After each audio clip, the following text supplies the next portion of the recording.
क्या गया। आपका जोश और उत्साह देख के लग रहा है कि राजस्थान को ही फतेह नहीं करेंगे। आने वाले समय के अंदर दिल्ली में भी तेजाजी महाराज का जयकारा इसी तरह गूंजता रहेगा। ये जोश शेखावाटी के नौजवान और किसान, और सबसे बड़ी बात कि माताएं बहनें हजारों की तादाद के अंदर यहां पे वीर तेजाजी महाराज के कार्यक्रम को सफल बनाने के लिए पधारी। मेरे छोटे भाई इस कार्यक्रम के अंदर पिछले 15 दिनों से कंधे से कंधा मिला के लड़ाई संघर्ष कर रहे हैं कि कार्यक्रम सफल हो, देश के बड़े कार्यक्रमों में शुमार हो। मुझे कहते हुए हर्ष हो रहा है कि मारवाड़ की धरती से तेजाजी महाराज चल के शेखावाटी की धरती पे आ गए हैं। ये नजारा मुझे यहां पे नजर आ रहा है। भाइयों, ये संख्या कोई हजारों के अंदर नहीं है और संख्या हर कोई नाप भी नहीं सकता। सुबह से ये जो मेला चल रहा है, मुझे खूड़ से यहां पहुंचने के अंदर 1.5 घंटा लगा। 2 लाख लोग तो वापस निकल गए और 1.5-2 लाख लोग यहां अभी भी रात को 1 बजे इस कार्यक्रम के अंदर उपस्थित है।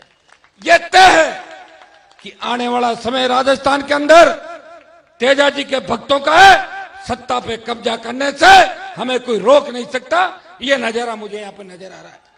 भाइयों, जिस तरह 1952 से लेकर लगातार 70 साल तक एक उम्मीद, इच्छा राजस्थान के किसान के बेटों की, किसानों की थी कि नंबर 1 की कुर्सी पे हमारे व्यक्ति बैठे, लेकिन दोनों ही पार्टियों ने नंबर 1 पे राजस्थान के अंदर किसी तेजाजी के भक्त को आज तक नहीं बिठाया। यह जो ज्वालामुखी इस सीकर की धरती से जो चिंगारी उठी है, मैं विश्वास दिलाता हूं कि हनुमान बेनीवाल इस किसान कौम का जब पसीना बहेगा, मां खून देके भी इस कौम की रक्षा करेगा, हमेशा तत्पर रहेगा। भाइयों, सीकर से जब 2018 के अंदर सीकर में रेला किया था, तब मैंने कहा था कि सत्ता का रास्ता सीकर से होकर गुजरता है। थोड़ा समय जरूर लग जाएगा, लेकिन रास्ता सीकर की धरती से होकर जयपुर की तरफ जाएगा। यह तय आप लोगों ने कर दिया। सीकर जिले के अंदर भी, चूंकि आज ये राजनीतिक मंच नहीं है, लेकिन मैं अगर आया हूं और थोड़ी बहुत राजनीतिक बात नहीं करके जाऊंगा तो मतलब क्या रह जाएगा आने का। इसलिए मैं एक ही संदेश देके जा रहा हूं आपको। जिस तरह वीर तेजाजी महाराज ने आज से 1000 साल पहले गायों की रक्षा करते हुए अपने प्राण न्यौछावर कर दिए। पार्टियों के लोग तो आज गौ माता के वो बन रहे हैं कि भाई हम ही गाय का ठेका ले रखा है, लेकिन तेजाजी महाराज ने 1000 साल पहले जब बलिदान दिया था, तब भारतीय जनता पार्टी और कांग्रेस नहीं थी इस देश और प्रदेश के अंदर। उन्होंने गुजरी की गाय बचाने के लिए लड़ाई लड़ी, लोगों को हराया, बदमाशों को, डाकुओं को, और अपना वचन निभाने के खातिर, जिस तरह भगवान श्री राम ने वचन के खातिर एक लंबी लड़ाई लड़के वनवास भोगा, उसी तरह वीर तेजाजी महाराज ने अपने प्राण न्यौछावर कर दिए। और वो मैं उसी कौम से आता हूं जिस कौम से वीर तेजाजी महाराज आते थे। ये जो सीकर के अंदर ये लाखों का सैलाब है, इनकी रगों में भी वही खून दौड़ रहा है जो तेजाजी महाराज की रगों के अंदर दौड़ रहा था। भाइयों, उठो, अपनी ताकत को पहचानो। आज आपका और हमारा कोई भी नहीं है। इस कोरोना के अंदर आपने देखा होगा कि किस तरह लाखों भाई हमें छोड़ के चले गए। ऑक्सीजन के लिए, रेमडेसिविर इंजेक्शन के लिए, वेंटिलेटर के लिए और आईसीयू के लिए नेताओं के फोन बंद थे। दिल्ली की सरकार राजस्थान की सरकार पर ठीकरा फोड़ रही थी और गहलोत दिल्ली पर ठीकरा फोड़ रहा था। और मर कौन रहे थे? हमारे भाई, छोटे भाई और हमारे बुजुर्ग एक एक करके दम तोड़ रहे थे। ऐसा नजारा शायद वर्षों बाद पहली बार इस प्रदेश और देश की जनता ने देखा, भोगा। सरकार नाम की चीज नहीं है। अगर आपकी सरकार होती राजस्थान के अंदर, आपकी सरकार देश के अंदर होती, तो इस तरह भाइयों को दम तोड़ते हुए सरकार नहीं देखती और सरकार अपने ऊपर लेती कि हम दोषी हैं। भाइयों दोस्त किसी ने अपने ऊपर नहीं लिया, कह दिया कि अब तीसरी लहर की ओर तैयारी है।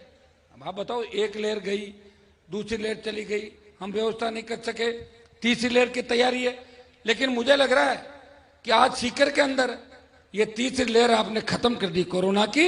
अब ये कोरोना देश के अंदर भाग जाएगा, क्योंकि तेजाजी महाराज के आशीर्वाद से अभी जो मेला भरा है सीकर, केएसपी साहब का टेलीफोन आया था रास्ते के अंदर, कह रहे थे कि 7:30-8 बजे हनुमान जी भीड़ भाड़ कम थी। मैं क्या, हमारे लोग तो 10 बजे बाद ही जाना शुरू करते हैं, और ज्यों ज्यों रात ढलती है त्यों त्यों और मजबूती उनके अंदर आती है। अभी रास्ते में फोन आया, बोले 20-30 हजार संख्या है। मैंने कहा पुलिस 20-30 हजार कह रही है तो 5-7 गुना जोड़ लो उसके अंदर, 1.5-2 लाख की संख्या तो अभी भी होगी, और 1.5-2 लाख लोग मुझे रास्ते के अंदर जाते हुए मिले थे। भाइयों, खरनाल के अंदर जो मेला इस बार नहीं भरा, पिछली बार भी नहीं भरा, मुझे इस बात का गम नहीं है कि खरनाल से ज्यादा बड़ा मेला सीकर की धरती पे भर गया और देश के अंदर संदेश चला गया। मैंने ओंकार जी बड़े दुखी हो रहे थे कि हनुमान जी आपको आना है। मैंने कहा तेजा जी के नाम से तो मैं कहीं भी चला जाऊं। विधानसभा के अंदर भी 2008 में सबसे पहले शुरुआत मैंने ही करी थी, तब तेजा जी के भक्तों ने अपनी ताकत को पहचाना सब जगह, और भी विधायक तेजा जी के जयकारे लगाने शुरू हुए। भाइयों, जिस धरती से मैं आता हूं, हमारे जहां 60 साल लोगों ने वोट लिए, कभी तेजा जी की जय नहीं बोली उन्होंने, और ने तेजा जी का जयकारा आगे लेके मैं विधानसभा में लाया और देश की लोकसभा के अंदर पहुंचा। तो मैंने मेरी शपथ के बाद तेजा जी महाराज की जय बोली। तो मुझे साउथ के, नॉर्थ ईस्ट के कई सांसदों ने कहा कि तेजा जी महाराज कौन थे। मैंने कहा राजस्थान में तो तेजा जी महाराज जी थे, बाकी तो ठीक ठाक मामला था। और ये सही बात है, क्योंकि ज्यादातर लोग देवता 500 साल पहले ही हुए थे, 1000 साल पहले तो तेजा जी महाराज हुए तो जाति से जाट थे। तो मैंने गलत नहीं कहा था, मैंने सही कहा था। भाइयों, लंबी चौड़ी बात नहीं कहूंगा। अभी मैं ओंकार जी को पूछ रहा था किन किन नेताओं ने क्या घोषणा करी। ये कहते हमारे एमपी साहब भी आए थे बाबा जी, उन्होंने भी जिम बनाने की घोषणा करी। तो बाबा जी अगर जिम बनाएंगे तो ये जो लोग बैठे हैं इनमें नागौर जिले के भी काफी लोग होंगे, है कि नहीं है नागौर के लोग? हाँ, बहुत ज्यादा है। देखो, अल्लाह जोर से है, इसका मतलब नावा और ढीलवड़ा और लाडनू से काफी तादाद के अंदर लोग आगे ना। कुचामण तो आपका लोसल का लगता ही बेल्ट है, सारा शेखावाटी का लगता बेल्ट है सारा। तो मैं ओंकार जी को विश्वास दिलाना चाहता हूं, जितना पैसा बाबा जी लगाए उतना पैसा मैं सांसद नागौर का हूं, लेकिन यहां तेजा जी के नाम से दे दूंगा मैं अलग से। ये मेरे सांसद कोष से दूंगा। अब आप अभी सांसद कोष तो वैसे मोदी जी ने खत्म कर दिया 2 साल से, पता है आपको, लेकिन चालू करा दूंगा। और मेरे कोष के अंदर पुराने एमपी जो भूल गए तो पैसा पड़ा है, मैं नागौर का पैसा सीकर की धरती पे भी लगा दूंगा, क्योंकि मुझे नियम बदलने और पैसा लगाना आता है मेरे भाइयों। इसलिए यहां भी हनुमान बेनीवाल उतना ही काम करा के जाएगा जितना बाबा जी ने अलग से कहा, व्यक्तिगत इन्होंने जो कहा मैं सहयोग करूंगा ही। और मुझे इस बात की खुशी है कि 20 साल के अंदर जो संघर्ष मैंने राजस्थान के अंदर किया, अब मुझे लगता है कि वो संघर्ष फलीभूत होगा। आने वाला समय राजस्थान के अंदर आपका होगा। आज कोरोना के वैक्सीनेशन के बाद आज से मुझे लग रहा है कि कोरोना खत्म है, लेकिन फिर भी हमें वैक्सीन लगानी है। हर नौजवान के, हर 12 साल के बच्चों के जब वैक्सीन लग जाएगी, तब इस राजस्थान को बदलने के लिए एक बड़ा आंदोलन हम करेंगे। 2 साल से हम चुप हैं, वैसे चुप तो नहीं है। जब देश के किसानों को मेरी आवश्यकता पड़ी, 3 कृषि बिल दिल्ली की सरकार लाई, तब देश में एकमात्र सांसद था जिसने शाहजहांपुर बॉर्डर जाम किया और 60 दिन तक सत्ता छोड़ के किसान भाइयों को न्याय दिलाने के लिए सड़क पे बैठा रहा। मैं तो हमेशा तैयार था, जब भी आपने मुझे पुकारा मैं हमेशा तैयार मिला। बार बार सत्ता को ठोकर मारी, लेकिन अभी भी हमारे नौजवान रोजगार के अभाव के अंदर आत्महत्याएं कर रहे हैं, अपराध की दुनिया के अंदर जा रहे हैं। मैं शेखावाटी के मेरे छोटे भाइयों को यह भी आह्वान करूंगा, आपसी गुटों में मत बंटो। अगर आपसी गुटों में बंट गए तो सत्ता तक नहीं पहुंच पाओगे, चोमू रिंग से ही वापिस आना पड़ेगा। भाइयों, एकजुट रहो। जो लड़ाई बातों से हासिल हो जाए उसमें कट्टा, पिस्तौल और चाकू तलवार चलाने की आवश्यकता नहीं है। आप तो इस बात का गिण के गांठ बांध लो कि आपका भाई जो बात कह के गया था उसमें दम है। जिस दिन आप लड़ाई छोड़ दोगे, आज भी दुर्भाग्य इस बात का कि राजस्थान के अंदर सबसे ज्यादा आपसी झगड़ों के अंदर अगर जान जाती है तो हमारे समाज के नौजवान एक दूसरे की जान ले लेते हैं नासमझी के कारण। बाद में पश्चाताप भी होता है, और ये आप सारा देख रहे हो। ये बात बीतने के बाद पश्चाताप का कोई फायदा नहीं। दूसरा, नशे की प्रवृत्ति। शेखावाटी के अंदर तो इतना डोडा, अफीम और पोस्ट का नशा नहीं है, लेकिन हनुमानगढ़, गंगानगर से लेके नागौर, बीकानेर, बाड़मेर और जोधपुर के इलाकों के अंदर नौजवान डोडा, अफीम, एक दूसरा और कौन सा चिट्टा, एक ये अलग एमडी का नशा, पता नहीं कौन कौन से नशे करते हैं और बेसुध हो जाते हैं। कल मैं राजगढ़ की तरफ जा रहा था, एक बच्चा मोटरसाइकिल इतनी तेज गाड़ियों का आगे लाया, मैंने कहा हे भगवान इसको बचा लेना। 2-3 मिनट बाद गिर गया, खाई के अंदर पड़ गया जाके। फिर उठाया, इसको लाए, बहुत नशे में था, हॉस्पिटल में भर्ती कराया। वो जुनून था। ऐसा जुनून किस काम का? ये जुनून होना चाहिए आपका कि 2023 में जब मतदान करने जाओ 20-20 लोगों को साथ लेके जाओगे। अगर एक बार सरकार आपकी बन गई तो सारी व्यवस्था बदल जाएगी राजस्थान के अंदर। चाहे जैसे फुटबॉल खेलना मन हो जाए कि वसुंधरा के किले में गोल करना है, वो तो गोल अपन ने कर ही दिया भाई। वो तो वैसे वसुंधरा का किला तो अपना ही है, क्योंकि वहां का राजा जाट था। वसुंधरा ने उसको छोड़ा, चली गई अपने राजा को छोड़ के। और इच्छा हो जाए कि जैसलमेर के किले में करना है तो किक इधर लगा देना फुटबॉल के, जैसलमेर के किले में गोल हो जाएगा।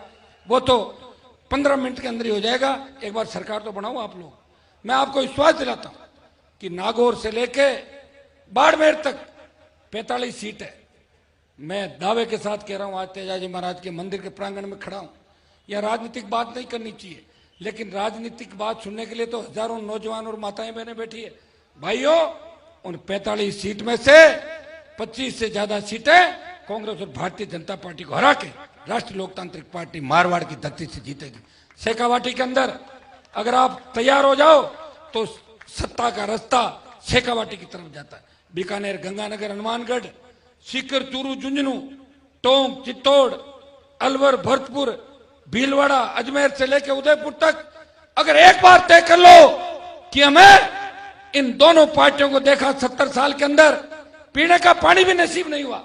थाने तहसील के अंदर जाओगे, थानेदार ऐसा बर्ताव करेगा जैसे कोई वो जनता के टैक्स से लेके नहीं बैठे थे। राजा महाराजाओं का, सामंतों का राज जिस जमाने के अंदर होता था।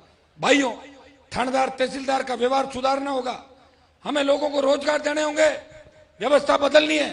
मैं ऐसी व्यवस्था चाहता हूं राजस्थान के अंदर। मैंने तो यह भी कहा था पिछली बार, जिस तरह तेजाजी ने अपने वचन के खातिर प्राण न्यौछावर दिए, हनुमान बेनीवाल ने कहा कि किसान कौम को जहां भी मेरी आवश्यकता पड़ेगी मैं सत्ता को ठोकर मारूंगा। मैंने पिछली बार यह भी कह दिया था कि अगर दूल्हा बदल दे तो मैं बाराती भी बन जाऊंगा, मैं दुल्हन नहीं बनूंगा किसी की राजस्थान के अंदर। ये मैंने कहा था, लेकिन दूल्हा मिला नहीं, पार्टी लड़ी और सीकर से बड़ा योगदान आप लोगों ने किया। मुझे तो याद है जब मैं विश्वविद्यालय के अंदर राजनीति करता था 20 वर्ष पहले, शेखावाटी के बेटे बेटियां हमेशा हनुमान बेनीवाल के साथ विश्वविद्यालय अध्यक्ष बनाने से लेके आज तक कंधे से कंधा मिला के लड़ाई लड़ रहे हैं और हमेशा मेरे सुख और दुख के अंदर भाइयों की तरह साथ देते हैं। मैं विश्वास दिलाता हूं कि मैं सीकर जिले में कहीं चुनाव नहीं लड़ूंगा, आप निश्चिंत रहें। कई नेताओं के जब मैं उनके इलाके से गुजरता हूं तो ब्लड प्रेशर ऊपर नीचे होते हैं, हनुमान जी उधर क्या कर रहे हैं। मैं चुनाव नहीं लड़ूंगा सीकर से, लेकिन मैं ऐसी व्यवस्था चाहता हूं कि जहां रोजगार की गारंटी हो। आप डिग्री लो, रोजगार की गारंटी हो। किसान जिसपे 1 लाख करोड़ का कर्जा है वो कर्जा माफ करे सरकार। वो कर्जा कौन माफ करेगा? कांग्रेस की सरकार थी, राहुल गांधी बोले कि सरकार आएगी तो कर्जा माफ कर देंगे। कर दिया क्या कर्जा माफ? कर्जा माफ किया था। एक आदमी को मैंने बोला कि आपका कर्जा माफ हुआ, बोला 34 रुपए माफ हुए थे। तो आप अंदाज लगा लो इससे। भारतीय जनता पार्टी की सरकारें थी, कर्जा माफ नहीं हुआ। हम उस कर्जे की बात कर रहे हैं जो 30 से 40 बीघा तक केसीसी कार्ड का जो कर्जा है, वो 1 लाख करोड़ का कर्जा है पूरे राजस्थान के अंदर। 1 लाख करोड़ का कर्जा माफ करे।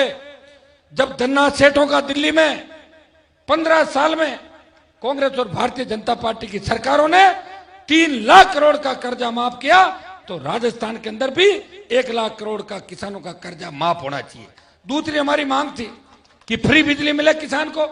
राजस्थान बिजली उत्पादन के अंदर विंड एनर्जी, सोलर एनर्जी के बाद और हमारे जितने भी बिजली उत्पादन के सेंटर है वो सब जो कर रहे हैं, उससे हम शीघ्र ही 1 नंबर पर आ जाएंगे देश के अंदर।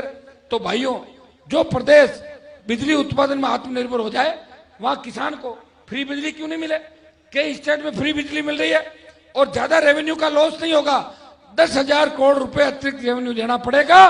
30,000 करोड़ तो सरकार दारू से कमाती है 1 साल के अंदर, तो 10,000 करोड़ रुपए किसानों को मुफ्त बिजली की सरकार घोषणा करे, पूरी बिजली फ्री मिले। हमने कहा टोल मुक्त राजस्थान हो। वैसे सीकर में आपने टोल फ्री कर रखे हैं 2-3-4 जगह, बड़े बड़े टोल। मैंने भी जोधपुर, नागौर में आसपास करवाए, बचे हुए और कराने की कोशिश कर रहा हूं, जहां भी मौका लगता है करवा देता हूं टोल बंद। भाइयों, मैं इस तरह टोल बंद कराएं, मुकदमे दर्ज हो, बच्चे परेशान होते हैं, कब चालू हो जाए, कब पुलिस आ जाए, हमें भिड़ना पड़े। हम चाहते हैं कि टोल मुक्त राजस्थान हो। मैंने देश की सबसे बड़ी पंचायत के अंदर बोला कि भाई टोल मुक्त होना चाहिए, तो गडकरी जी बोले कि टोल मुक्त नहीं होगा। तो मैंने कहा मत करो, मेरा मौका लगा जब तुम्हें कर दूंगा, अब तुम्हारा मौका, भाई नहीं, मैं आवाज तो उठा सकता हूँ। बोले नहीं नहीं, टोल से ये होता है। मैंने कहा होगा कुछ भी नहीं, टोल से आप लोग घर बैठ जाओगे। भाइयों, बेरोजगारी भत्ता, दोनों पार्टियों को हमारी हुंकार रैलियों ने याद दिलाया। 4 लाख पद खाली पड़े, कानून का राज नहीं। हम ऐसी व्यवस्था चाहते हैं कि रात को 12 बजे भी हमारी बहन बेटियां सड़क पर निकले, मजा ले, कोई सामने देख ले। ऐसा राजस्थान हनुमान बेनीवाल आपके सहयोग से चाहता। भाइयों, लंबी चौड़ी बात नहीं कहूंगा, एक ही आह्वान करूंगा, नौजवान मेरे छोटे भाई भगत सिंह की भूमिका के अंदर चले। आप लोग ये छोड़ दें कि परिणाम क्या होगा। अगर भगत सिंह ये सोचते कि मुझे फांसी हो जाएगी तो मैं सत्ता का सुख कैसे भोगूंगा, उन्होंने कहा मुझे फांसी हो जाए, इस बात का गम नहीं, भारत माता गुलामी की बेड़ियों से मुक्त हो जाएगी और भगत सिंह इतिहास के अंदर याद रहेंगे। तो नौजवानों, आप भगत सिंह की भूमिका के अंदर चलो। परिणाम कुछ भी हो, कांग्रेस और भारतीय जनता पार्टी को देश के अंदर बता दो कि राजस्थान एक नए निर्माण के दौर पे हमारी माताएं बहनें झांसी की रानी लक्ष्मीबाई बनके इस भ्रष्टाचार का खात्मा करने के लिए इस राजस्थान में हमारे साथ निकल पड़ी है। मैं आपको विश्वास दिलाता हूं कि जोधपुर से बड़ी रैली की घोषणा जल्दी करेंगे। एक बार सही समय आ जाए और जल्दी आ जाएगा। जोधपुर के बाद मेवाड़ और अब के बाद एक रेला चूरू में भी करना जरूरी है, क्योंकि चूरू के अंदर हमारे भाई अभी राजनीतिक रूप से सो रहे हैं, जगे हुए नहीं है। एक रेला चूरू में करेंगे, हनुमानगढ़ गंगानगर होते हुए, फिर हम राजधानी कूच करेंगे, आवश्यकता पड़ी दिल्ली कूच करेंगे। तीनों किसानों के जो काले कानून है वो दिल्ली की सरकार वापस ले। मुझे कल कोई पूछ रहा था कि सरकार ने बिल वापस नहीं लिए, तो मैंने कहा लागू भी तो नहीं किया, डर गई सरकार देश की, कहां किए लागू। प्रधानमंत्री जी ये घोषणा कराई लोकसभा में कि अभी बिल सस्पेंड किए जाते हैं, ये तो घोषणा करवा दी हम लोगों ने। और विश्वास रखो कि बिल वापस लेने पड़ेंगे, क्योंकि हनुमान जी महाराज तो आपको पता है कि हनुमान जी के नाम की तांती मारने से भूत प्रेत भाग जाते हैं। मैं तो हनुमान खुद मेरा नाम है, तो ये तो कोई मोदी जी टिकेंगे और कोई गहलोत टिकेगा। आप लोग ही दिल्ली की ओर कूच करोगे, राजस्थान की सत्ता पे आपका कब्जा होगा। तब भाइयों, एक बार राज का आनंद अगर आप लोगों ने ले लिया तो फिर कई लोग मुझे कहते हैं कि आपके लोग कौन सा राज बना सकते हैं। तो मैंने कहा चाहे लोक दल आया, चाहे जनता दल आया, चाहे आरएलपी आई, लाए किसान के बेटे ही थे, दूसरे राजस्थान के अंदर नहीं ले पाए। ये हम लोग ही हैं तो इस राजस्थान को बदलने का प्रयास करते हैं, हम लोग ही हैं जो हर व्यक्ति की मदद करते हैं। देश की सीमाएं अगर सुरक्षित है तो शेखावाटी के किसान के बेटों की वजह से सुरक्षित है, मारवाड़ के, हरियाणा, उत्तर प्रदेश के किसान के बेटों की वजह से सुरक्षित है। 62, 65, 71 और कारगिल की लड़ाई के अंदर सबसे ज्यादा शहादत दी तो मेरी कौम के नौजवानों ने सबसे ज्यादा शहादत दी। भाइयों, जब ओलंपिक होता है, एशियाड होता है, विश्व कप होता है, देश की लोकसभा के अंदर हम सेंट्रल हॉल में बैठते थे जब अभी चल रहा था ओलंपिक, तब एक ही बात एमपी आपस में करते थे, पदक कब आएगा। मैंने कहा पदक तो हमारे वाले ही लाएंगे, बाकी नहीं आएगा किसी से। और पदक हमारे ही बच्चे लेके आए, चाहे हरियाणा के बच्चे थे, चाहे पंजाब, उत्तर प्रदेश, राजस्थान के थे। राजस्थान में खेलों के प्रति सरकार की भावना ठीक नहीं है। ग्रामीण प्रतिभाओं को तराशने के लिए नई खेल नीति की आवश्यकता है। कौन बनाएगा नई खेल नीति, कौन आपको रोजगार देगा, कौन चिंता करेगा? क्योंकि जो सत्ता के अंदर बैठे हैं वो सत्ता के दलाल हैं, मुखौटे बदलते हैं। आपने देखा कल विधानसभा अध्यक्ष बोला कि विधानसभा अनिश्चित काल के लिए स्थगित की जाती है और आज कह दिया कि वापस बुलाई जाती है। अब देख लिया आपने अंदाज कि किस तरह थूक के चाटने की आदत इन सरकारों की पड़ गई। भाइयों उठो, अपनी ताकत को पहचानो। और जब तक कई लोग हमारे कांग्रेस पार्टी के अंदर बैठे लोग कहते हैं कि भाई साहब हम कांग्रेस में अभी काम निकाल लें क्या? मैंने कहा निकाल लो, चार्ज ट्रांसफर करा लो, फाइल चेंज करा लो और जैसे ही मौका लगे कूद के इधर आ जाना। कोई बीजेपी के अंदर बैठा है, मैं उन भाइयों को भी कहना चाहता हूं, कितने लंबे लंबे टाइम हो गए एमएलए नहीं बन रहे, बीजेपी पार्टी से नहीं बन पा रहे, आ जाना आरएलपी की तरफ, बना देंगे विधायक आपको। कई लोग हैं राजस्थान के अंदर जो विधानसभा देखना चाहते हैं, आगे से निकलते हैं, गाड़ी में बैठे बैठे मन होता कि मैं भी अंदर जाऊं, जाए कहां से, जनता वोट नहीं देती। तो मैं ऐसे भाइयों को भी कहना चाहता हूं कि आपके लिए भी राष्ट्रीय लोकतांत्रिक पार्टी के दरवाजे खुले। ये हमारे सीताराम जी नाइक, आप देखो नाइक समाज से आते हैं, अभी सुजानगढ़ के अंदर कितनी मजबूत टक्कर दी दोनों पार्टियों को सीताराम जी ने। भाई आरएलपी पार्टी के 3 विधायक है, 2 शेड्यूल कास्ट के, और बसपा एक भी शेड्यूल कास्ट का विधायक जीता के नहीं ला पाई, और जो जीते थे वो बिक गए, 2 बार बिके। एक बार बसपा के 6 2008 में बिके थे, और एक अब इनकी बिकने की आदत है बसपा वालों की, आप जानते हो इनका तो टिकट विकेट से लेके सारा लेन देन का सिस्टम है। भाइयों उठो, शेखावाटी से मजबूत हुकार भरो कि आवाज दिल्ली तक जाए। आज जो कार्यक्रम आपने आयोजित किया, मुझे खुद को पता था कि सीकर में प्रोग्राम है, और जिस तरह सोशल मीडिया पे किसान के बेटे लगे हुए थे, और जिस तरह कांग्रेस, भारतीय जनता पार्टी, आरएलपी सहित तमाम पार्टियां इस कार्यक्रम को सफल बनाने के लिए, यहां सीकर की तमाम पार्टियां सब ये चाह रहे थे कि तेजाजी महाराज का कार्यक्रम भव्य होना चाहिए। भाइयों कार्यक्रम भी भव्य हुआ, और जैसा मैं चाह रहा था उससे ही बढ़ चढ़ के ये कार्यक्रम हुआ। और अब मुझे पूरा भरोसा हो गया कि मारवाड़ की धरती से तेजाजी महाराज शेखावाटी में आ गए, और अब एक राउंड बीकानेर हनुमानगढ़ की तरफ उधर करा देते तेजाजी महाराज का ओंकार जी, और एक इधर आपके ये हरिराम आता वहां से उस साइड में कराएंगे, तो फिर पूरा राजस्थान ठीक हो जाएगा। ठीक आप लोग करोगे, जवान करेंगे, किसान करेंगे, और ये माताएं बहनें करेगी। देखिए भगवान की कृपा जिसपे होती है ना, उसी को लोग पसंद करते हैं। हनुमान बेनीवाल पे तेजाजी की इतनी कृपा है कि बहुत से लोग तो मुझे घर बिठाते बिठाते ऊपर चले गए, और बहुत से तैयारी में कुछ नहीं कर पाए, क्योंकि आपकी कृपा मेरे ऊपर है। और सुबह 5-5 बजे तक अगर राजस्थान में किसी को कोई सुनता है तो आपके भाई को सुनता है। और हिंदुस्तान की सबसे बड़ी पंचायत के अंदर अब की बार आपने सुना होगा, मैंने कहा कि 9 राज्यों का जो जाट आरक्षण खत्म किया दिल्ली की सरकार ने, समय रहते हमारे भाइयों को वापस आरक्षण दे केंद्र के अंदर। और जितने हरियाणा के जाट समाज के बच्चों पे आरक्षण आंदोलन के अंदर, गुर्जर समाज के बच्चों पे राजस्थान में आरक्षण आंदोलन के समय मराठा, पटेल और लिंगायत समाज के हमारे जो किसान भाई है, उन पे जितने भी मुकदमे सरकार ने झूठे दर्ज किए, वो दिल्ली की सरकार वापस ले, नहीं तो सड़कें जाम कर देंगे। भाइयों मैं मजबूत तरीके से आपकी आवाज लोकसभा, विधानसभा में मेरे तीनों विधायक और सड़क पे हमेशा उठाता रहा हूं। लंबा समय हो गया, आप लोग आज कलाकारों को सुनने के लिए ज्यादा उत्सुकता चाहे, मैं लग रहा है कि मेरे भाषण से आप थोड़े से जाने लगे कि लोग जा थोड़ी रहे हैं, मजा आ रहा है। ठीक, तो भाइयों अब मैं मेरी वाणी को समाप्त करूंगा। मैं इतना ही विश्वास आपको दिलाता हूं कि जल्दी आपकी जो भी समस्याएं, चाहे शेखावाटी की समस्या हो, चाहे दूसरी समस्याएं हो राजस्थान की, उनको लेके एक बड़ा मूवमेंट इस राजस्थान में छेड़ेंगे। दिल्ली जाना पड़ा तो दिल्ली भी जाएंगे, आपके मान और सम्मान की लड़ाई लड़ेंगे, और वीर तेजाजी महाराज का डंका इस पूरे देश के अंदर बजेगा। इतना विश्वास में सीकर की धरती पे आप लोगों को दिलाने के आया हूं। तमाम जो संगठन है सीकर के, चाहे आपके तेजा सेना हो, चाहे तेजवीर सेना हो, चाहे जाट समाज के और संगठन हो, चाहे दूसरे समाजों के जो लोग हैं, हमारी तेजा समिति है सांगलिया की, उन सबको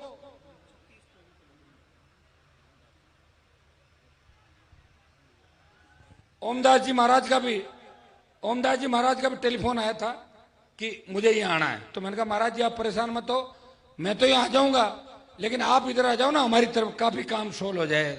शेखावाटी कोशिश कर रहे हैं, मैं तो कहता हूँ ओमदास जी महाराज, ओंकार जी वो जिम्मेदारी देके जा रहा हूं मैं, करना है उनको। क्योंकि भाइयों अब समय ज्यादा नहीं रहा, 2 साल हम लड़ाई लड़ेंगे और 2023 के अंदर आप लोग सत्ता के शिखर पे होंगे। जो 1 बजे तक रात को इंतजार करते हैं वही व्यवस्थाएं बदलते हैं, और व्यवस्था बदलने के लिए आप तैयार हो। बाड़मेर से लेकर धौलपुर और डूंगरपुर से लेकर गंगानगर तक किसान के बेटों ने तय कर लिया है कि सत्ता हमारे हाथ में होनी चाहिए। लोकतंत्र के अंदर 2 ही व्यक्तियों की जीत होती है, या तो कलम की ताकत हो, अपने लोगों का भला कर दो, या जनता की ताकत हो, सरकारों को झुका दो। कलम की ताकत आई नहीं और जनता की ताकत कोरोना की वजह से कमजोर पड़ गई।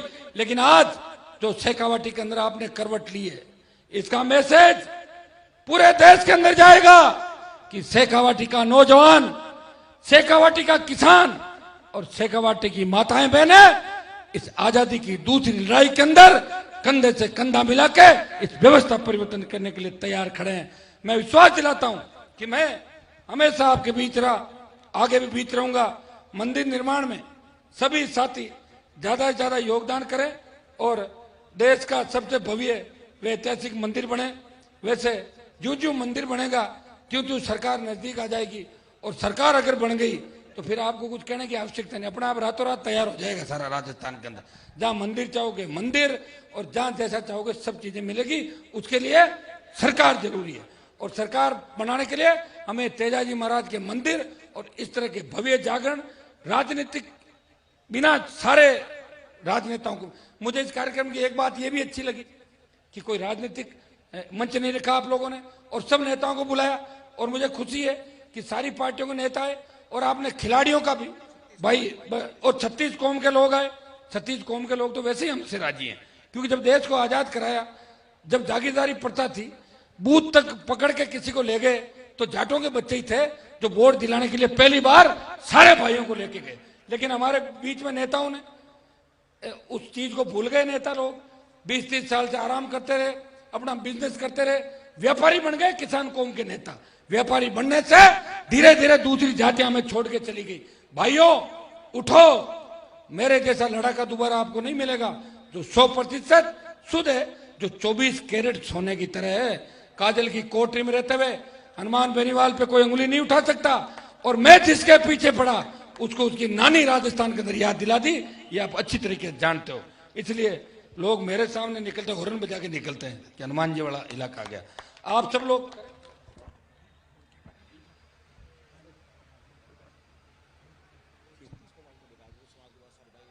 हमारे, चूंकि राजपूत समाज के भाई भी यहाँ पे, शेड्यूल कास्ट के भाई भी, तो सारे देखो सारे देवताओं के जयकारे मैंने लगाए थे यहाँ पे। और अगर कोई बच गया तो आगे 2 साल में रैलियां होती रहेगी, चिंता मत करो। अभी जब राष्ट्रीय लोकतांत्रिक पार्टी हमारी बन गई तो उसे तो उम्मीदवार भी सारी जातियों के लड़े थे। लोग बार बार मेरे पे जाति का आरोप लगाते, मैं उनको कहना चाहता हूँ मेरी जाति जाट है, वो तो जाट ही रहेगी, तो मुझे कहना ही पड़ेगा उस जाति को। जब सर्टिफिकेट अपन फॉर्म भरते नौकरी के अंदर तो भी लिखाते हैं तेरी जाति क्या है, जाति, नाम, पिताजी का नाम, जाति, उम्र, लिखते हैं नहीं लिखते? तो जाति बताने में कोई वो नहीं। मैं मेरी जाति के विकास की बात करूंगा, लेकिन 36 कौम के भाइयों को साथ लेके बड़े भाई के रूप में हम चलेंगे। यादव, गुजर, मीणा, शेड्यूल कास्ट के मेरे भाई, और जब सांगलिया धुनी के अंदर आए तो बाबा जी तो सारे लोगों के लिए आशीर्वाद देते हैं, बबूती देते हैं, पर्चा भी देते हैं। तो बाबा जी की इस सांगलिया के अंदर जो आज आपने भव्य कार्यक्रम करा के देश में संदेश दिया, भाइयों इसका ये संदेश जाएगा कि अगला जब तेजादशमी होगा तो प्रदेश के, देश के कोने कोने के अंदर विशाल मेले और समाएं होगी हर जगह, क्योंकि यहाँ आगे चलने वाला चाहिए। सीकर के लोग आगे चले, सीकर के लोग आगे चले तो अब दूसरे लोग चलने लग जाएंगे धीरे धीरे। और अपने लोग तो एक बार चल पड़ते हैं ना, फिर मानते नहीं है, लक्ष्य प्राप्त करते हैं। बस आगे उनको धोखा देने वाला आदमी नहीं चाहिए, उनको भरोसे वाला आदमी चाहिए। मैं विश्वास दिलाता हूं कि हनुमान बेनीवाल इस किसान कौम को धोखा नहीं देगा, नए राजस्थान का निर्माण करेगा और सबको साथ लेके चलेगा, सत्ता के शिखर पे किसानों को बिठाएगा। यह मैं आपको विश्वास दिला के जा रहा हूं। उठो, अपनी ताकत को पहचानो और वीर तेजाजी महाराज के बताए हुए आप पच्चीनों पर चलते हुए आगे बढ़े। बहुत बहुत इस कार्यक्रम के आयोजनकर्ताओं को और तमाम जो लाखों की तादाद के अंदर भाई आए, वो मेरी आवाज सोशल मीडिया के माध्यम से सुन रहे हैं, उन सबको बधाई दूंगा कि आपने जिस लड़ाई की शुरुआत हमने की 15-20 साल पहले, आज लड़ाई सफलता की ओर बढ़ रही है।